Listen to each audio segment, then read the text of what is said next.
কে কে ভর্তা বানানোর পর পাটায় করে এভাবে ভাত খেয়েছেন? আমি তো আগে কখনো খাইনি, এবার খেলাম, এত মজা লেগেছে। আসলে সবাই যে দেয়, মজা লাগে বিদায় তো দেয়।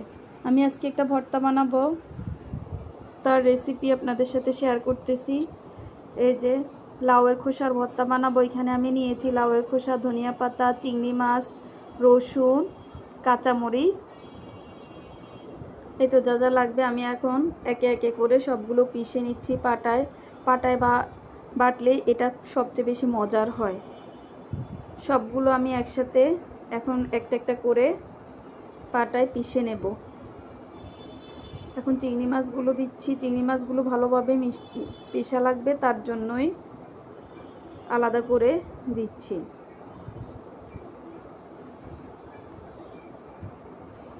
এখন আমি রসুন, কাঁচামরিচ দিয়ে দিলাম। শেষে আমি ধনিয়া পাতাটা দিলাম আর দিলাম কাঁচা পেঁয়াজ। কাঁচা পেঁয়াজ দিলে ভর্তাটা বেশি ভাল লাগে।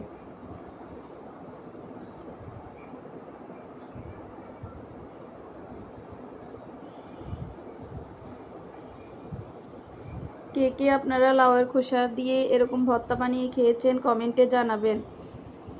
আমি এই প্রথম বানালাম, এত মজা লেগেছে